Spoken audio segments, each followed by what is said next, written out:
Have you ever had an experience that changed the way you see your entire life? Not just for a few hours, not just while you were still processing what happened. I mean something that stayed with you years later. Hi, welcome back to the Astral Gateway podcast. I'm Norית Weiss-Davicioni, and today we're talking about something a little different. I recently asked people in the Astral Gateway community to share the out-of-body experiences that had the biggest impact on them, the experiences that changed their beliefs, their fears, their priorities, or the way they understood consciousness.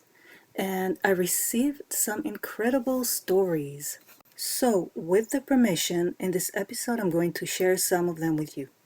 Okay, so one of those stories comes from Russell. His wife's uncle, John, used to hold psychic meetings once a month. During one of these meetings, John was teaching the group how to cleanse the heart chakra. Russell was sitting at the table with his hands resting on his knees, watching his breath move in and out. And then, suddenly, he wasn't sitting at the table anymore. He was floating. There were lines of spirit on both sides of him. He moved toward a round opening where a spirit was leaning outside. The spirit nodded for him to go in. When Russell entered, he found himself surrounded by energy, and then he heard his name, Russell. It sounded as though it was coming from a million miles away. Russell, Russell. His body wasn't there. His ears weren't ringing. His arthritis didn't hurt, and he didn't want to leave. Then suddenly he was back at the table, sitting with his hands on his knees. His wife told him to stand up and open his eyes, but he didn't want to. He wanted to go back to the place where he had felt so wonderful outside of his body. Eventually he stood up and opened his eyes, but the experience stayed with him. Russell said it changed his life forever because he realized there was so much more going on than he had ever known before. He also came away with a belief in life after death, and with that, he was no longer terrified of dying. And now, he wants to learn how to lucid dream and astral project so he can explore the universe and see what's there. I think that's a beautiful reason to keep exploring. Russell, thank you for sharing your experience and allowing me to share it in my podcast. I hope you get to explore the universe through lucid dreaming and astral projection, just as you hope to. The next story comes from someone who goes by J Mystic, the name they were given in college and the name they especially asked me to use. Their first conscious out-of-body experience happened in high school. A friend had been sent home on a behavior review panel, and Jay Mystic was frustrated because they felt their friend didn't deserve it. So they went to the recreation center to calm down by playing pool. But things got worse. While taking a shot, they accidentally bumped into another guy who was pretty big, and he got angry and told them next time they should say, "Excuse me." So the frustration turned into pure anger. Jay Mystic went back to their dorm room, breathing heavily through their nose with their tongue pressed against the roof of their mouth. Their face and hands began tingling and feeling almost numb. As they walked through the door, they noticed the light and heard the word light in their head.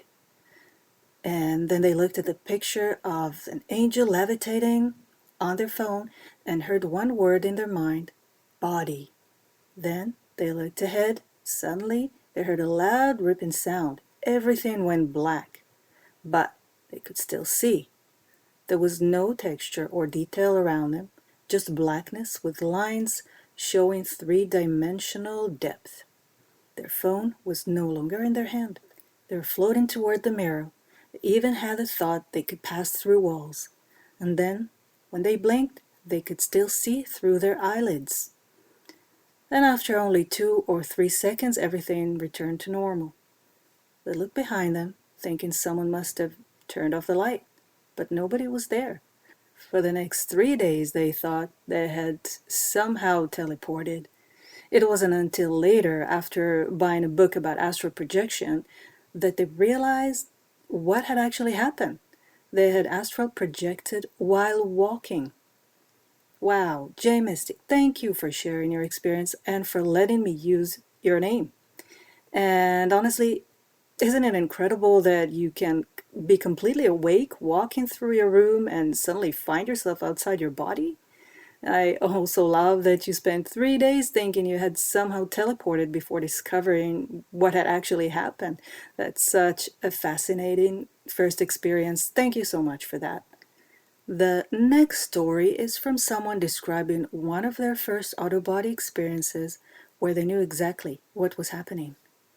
They were supposed to meet their husband and friends at a country fair nearby, but they had been out the night before and got home very late, so they were exhausted. They decided to stay home and go back to bed while their husband went without them. They were disappointed. They had really been looking forward to going. But then something strange happened. Even though they were tired, they woke up, sat up, and something felt different.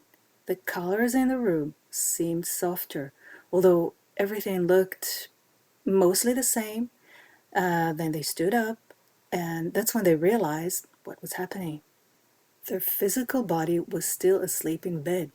Instead of freaking out, they thought, hey, this is excellent. I can go to the fair after all. And that's exactly what they did. They walked out the house, down the lane, and toward the fair. They remember noticing how beautiful the colors were. Everything had a golden hue. When they arrived, brightly colored kites were flying at the entrance. They stood there watching them for what felt like ages, completely fascinated by the way they moved. They passed lots of people, but nobody seemed to notice them. They wandered around looking for their husband and friends, but they couldn't find them. And then something really strange happened. The only person who seemed to be able to see them was a woman working at a stall selling crystals. They stopped to look at the crystals, and the woman asked, "Have you seen these before?" She held up a quartz crystal in a wire frame. "No, I haven't. What is it?" they asked. "It's a singing crystal." As she said that, she pointed the crystal toward their solar plexus. The vibrations went right through them. They described it as incredibly intense. Their whole body was shaking, and the crystal was making an extremely high-pitched sound. They thanked the woman and decided it was time to go back. And as soon as that thought went through their mind, they woke up in bed. Their husband was coming through the door. They immediately told him what they had been doing. And this is where the story gets really interesting. He said, "Wow, we were looking at the kites at the entrance for ages too," saying how cool they were. And they had also spent a long time looking at the crystal stand and the singing crystals, commenting on how strange they were. So, what exactly happened? Were they somehow perceiving what was happening at the fair while they were out of body? Or was the experience creating its own version of the fair? That's what makes experiences like this so fascinating. Sometimes there are details that seem to line up with what was actually happening, and other times the experience takes you somewhere completely unexpected. And I love that instead of panicking, they just realized their body was asleep in bed, and the first thought was, great, I can still go to the fair. Honestly, that is exactly the kind of reaction I think many of us would have after getting used to having out-of-body experiences. Thank you so much for sharing this incredible story. The next story comes from someone who has spent around 40 years researching consciousness, spirituality, and the experiences she has had herself. Through her own out-of-body experiences, she came to a very different understanding of God and spirituality. She believes that we are eternal beings of light and consciousness, and that God does not punish us. For her, out-of-body experiences became a way of connecting with what she calls the divine presence. Through third eye meditation, she says she enters the light and has encountered ascended masters. She now teaches this form of meditation during interviews and continues to share what she has learned. Her experiences also led her to question many traditional religious beliefs. She believes that some mainstream stories may contain threads of truth, but have also been interpreted and expanded over time. She points to the story of Noah's flood, for example, questioning the idea that the entire world was covered by a single flood. She also believes that events such as the plagues of Egypt may have had natural explanations rather than being punishments from God. And through all of this, she has come to reject the idea of hell and the Satan.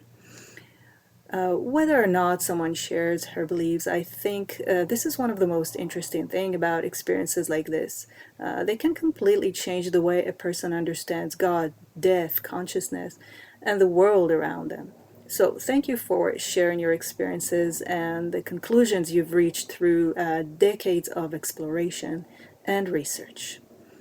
And those are just a few of the stories shared by members of the Astral Gateway community.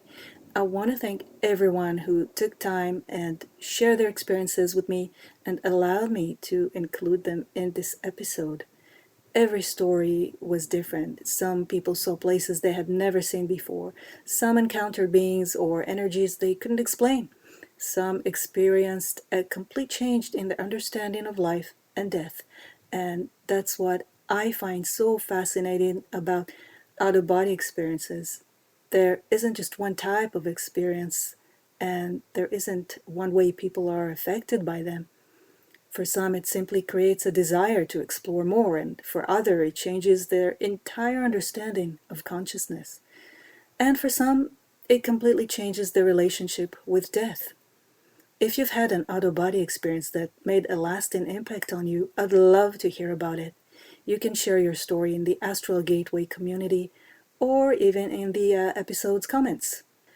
If you enjoyed this episode, follow the podcast so you don't miss future episodes, and consider leaving a rating or a review because it just really helps more people discover the podcast. And if you'd like to learn more about astral projection and lucid dreaming, my book Beyond the Edge, Journeys in the Astral and Dream Worlds is available on Amazon. You'll find the links to the book, the Astral Gateway community, Instagram, and everything else in the description. Okay, thank you so much for listening. Until next time, keep exploring, keep questioning, and keep an open mind. And I'll see you in the next one.